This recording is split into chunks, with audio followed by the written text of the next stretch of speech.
안녕하세요. 주식의 소리의 애솔입니다. 오늘 영상에서는요, 다음 달부터 하반기까지 아주 줄줄이 잡혀있는 대형 IPO 종목들 아주 간단히 훑어보는 시간을 가져볼 건데요.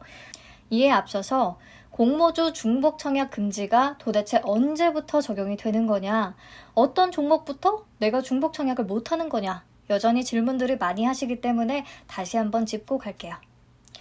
개정된 내용을 보면 중복 청약 사실이 확인된 청약자에 대해서는 공모주가 중복 배정되지 않도록 하겠습니다 라고 되어 있고, 청약 수량과 관계없이 가장 먼저 접수된 청약건만 유효한 것으로 인정하겠다라고 쓰여 있어요.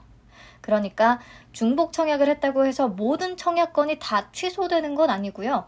가장 먼저 접수된 청약건만 인정이 되는 거예요. 그리고 개정 시행령은 5월 20일부터 시행이 될 수 있도록 하겠다라고 되어 있습니다. 그렇다고 해서 5월 20일 청약건부터 적용되는 게 아니고요. 보시면 시행령은 5월 20일부터 시행이 되지만 중복 청약 금지 규정은 공포 후 1개월이 경과한 날부터 시행이 된다라고 되어 있잖아요. 즉, 중복 청약 금지 규정은 6월 20일부터 시행이 될 예정입니다. 그리고 시행 이후에 최초로 증권신고서가 제출된 경우부터 적용을 한다고 했으니까 6월 20일에 증권신고서가 제출된 기업부터 적용이 되는 거예요. 뉴스웨이의 기사에서 그림으로 잘 정리를 해주셨더라고요. 6월 19일까지 제출된 증권신고서는 중복 청약이 가능하다는 거, 요것만 잘 기억해 주시면 될 것 같아요. 그래서 여러분들이 기업 공시 시스템 다트에 증권신고서가 최초 제출된 날을 기준으로 중복이 되는지 안 되는지 요 여부를 판단하시면 되겠습니다. 그러면 앞으로 여러 가지 대형 IPO들이 줄줄이 예정되어 있는 것으로 알고 있는데 그 중에서도 중복 청약이 가능한 기업은 뭐가 있을지 궁금하잖아요. 그래서 한국거래소의 기업 공시 채널 카인드에서 자료를 가져왔고요. 상장 예비 심사를 청구한 기업들, 현재 심사 결과를 이미 통보를 받은 기업들 쭉 표로 정리를 했어요. 결과 확정일이 기재되어 있는 기업들이 현재 시점으로 심사 승인을 받은 회사들입니다. 표의 모든 기업들을 지금부터 다 파악할 필요는 없고요. 오늘은 제가 빨간색 네모친 기업들 위주로 봐주시면 될 것 같아요. 우선 현재 예비심사를 통과해서 6월 15일에 청약이 진행될 예정인 SD바이오센서가 보이고요. 그리고 아직은 심사 중이지만 앞으로가 또 기대되는 기업들에는 일진하이솔루스, 크래프톤, 카카오뱅크, 카카오페이, HK이노엔, 현대중공업 정도가 있습니다. 그래서 제가 기대주만 따로 뽑아서 작성을 했고요. 앞에서 언급한 회사들 플러스 LG에너지솔루션 5월 말에 예비심사 청구서 제출할 계획이라고 알려졌고, 그래서 올해 안으로 상장이 추진될 것으로 보입니다. 그 밖에 하나종합화학, 현대엔지니어링, 원스토어, 야놀자 모두 조 단위의 대형 IPO들이고요. 오늘 기사를 읽다 보니까 카카오 모빌리티도 상장을 준비 중이라고 하네요. 올해 하반기에는 여러분들 공모주 때문에 또 다시 바빠질 예정입니다. 보면요, 상장 주관사에 KB증권이 많이 보이거든요. KB증권 계좌는 없는 분들이 많으실 것 같은데 미리 또 준비해 두시면 좋을 것 같습니다. 네, 아무리 공모주의 성과가 최근에 조금 부진하다고 해도 이런 대형 IPO들은 꼭 챙겨서 청약을 해볼만 하기 때문에 미리 파악해둘 필요는 있을 것 같아요. 네, 그러면 이 중에서요, 중복 청약이 가능한 IPO는 어떤 것들이 있을까? 우선 상장 심사 절차를 간단히 볼 필요가 있는데, 상장 예비 심사 신청서가 제출이 되면 45영업일 이내에 결과를 통보해야 합니다. 그래서 통상 2개월 이내에 결과가 발표되고요. 그리고 심사가 통과된 이후에는 증권신고서 6개월 이내에 제출하면 되거든요. 그런데 보통 기업들이 이 증권신고서 제출을 미적미적 거리지 않아요. 심사 통과하면 하루 이틀 이내에 증권서를 바로 제출하는 기업들도 많고요. 최대한 빨리빨리 공모를 진행할 수 있게끔 보통은 서두르는 편입니다. 그래서 SD바이오센서는 5월 11일에 심사를 통과하고 5월 18일에 증권신고서를 최초로 제출했고요. 6월 15일에 청약이 진행될 것으로 예정이 되어 있습니다. 중복 청약 당연히 가능하겠죠?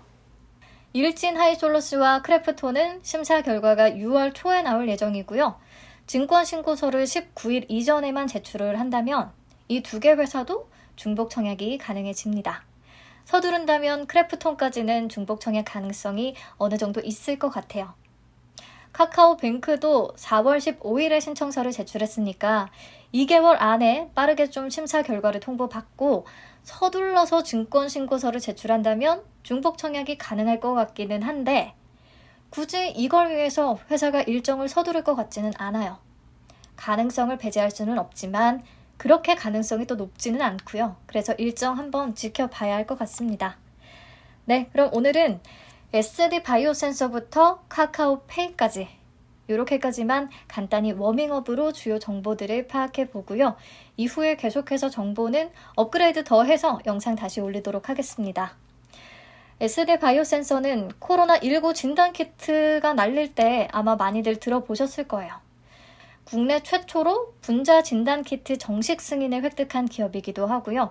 올해 또 식약처로부터 코로나19 자가 검사 키트 승인을 받기도 했어요. 특히 세계 최초로 코로나19 항원 진단 키트에 대한 WHO 긴급 사용 승인도 획득을 하면서 글로벌 시장을 선점하기 시작했죠. 규모 면에서 가장 큰 회사이자 실적 성장세 측면에서도 선두권에 위치해 있다고 하는데요. 2020년 매출이 전년 대비해서 22배나 증가했고요. 22배나 증가했고 영업이익은 무려 485배나 늘어났습니다. 이게 얼마나 대단한 건지 대장주인 시젠과 비교를 해서 보시면 시젠은 매출이 1조 1252억 원으로 전년 대비해서 9배 증가했지만 SD 바이오 센서보다는 조금 낮은 수준이에요. 그리고 영업이익도 SD 바이오 센서가 더 높죠. 증가율도 그렇고요.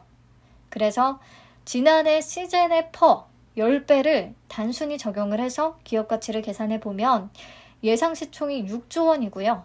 여기에다가 통상적인 할인율을 적용해도 몸값이 5조 원에 육박하는 상황이에요. 게다가 이미 장외 시장에서는 시세가 12만 7,500원 정도로 형성이 돼 있고 그렇게 계산을 하면 시총이 12조 원인 가까이 되네요. 공모가 희망밴드는 6만 6천 원에서 8만 5천 원으로 제시가 됐는데 이를 바탕으로 해서 예상 시총을 계산하면 6.8조 원에서 8.8조 원 정도가 되고요.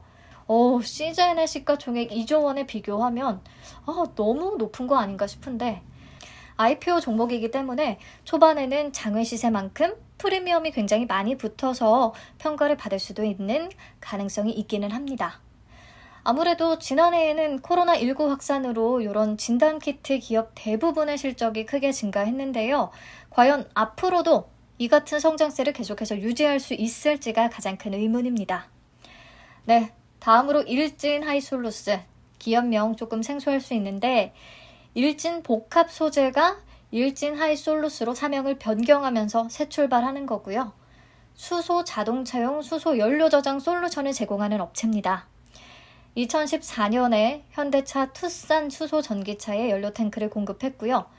2018년 이후에는 수소차 넥소에도 연료 탱크 전량을 공급하고 있습니다.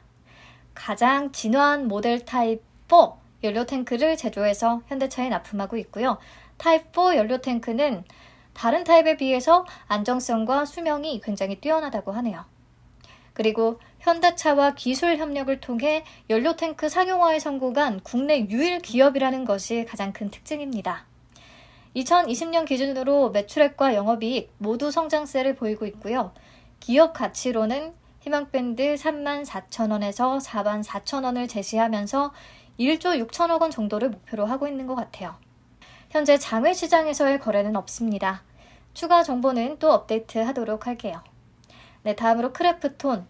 크래프톤은 일찌감치 우리 IPO 기대감을 굉장히 한몸에 받는 기업 중에 하나였는데요. 글로벌 인기 게임인 배틀그라운드의 개발사로 굉장히 유명하죠. 크래프톤도 마찬가지로 2020년 매출, 영업이익 모두 큰 폭의 증가세를 보였고요. 특히 2021년 1분기 영업이익은 NC소프트와 넷마블의 거의 4배에 달합니다. 그래서 크래프톤이 상장을 하면 기존 게임 빅3의 구도가 완전히 재편될 것으로 보여요. 그런데 아무리 그렇다고 해도 현재 장외 시세가 5대1 액면 분할 이후에 61만 2,500원 정도 형성돼 있고요. 그래서 시가총액이 약 26조로 평가되고 있는 상황이에요. NC소프트가 시총이 18조 원, 넷마블이 시총이 10조 원 정도 되는데 과연 크래프톤의 시총이 NC에 비해서 7조 원 이상 높게 평가받을 수 있을까요? 벌써부터 고평가 논란이 계속되고 있습니다. 게다가 흥행작도 배틀그라운드 하나로 유일하고요. 그마저도 텐센트와 공동 개발한 작품이라서 크래프톤 자체의 게임 개발 능력에도 의구심이 솟아나고 있어요. 공모가 밴드를 과연 어떻게 결정할지 벌써부터 관심이 쏠립니다. 네, 다음은 카카오뱅크인데요. 카카오뱅크와 카카오페이, 얘들도 진작부터 관심이 쏠린 IPO들이죠.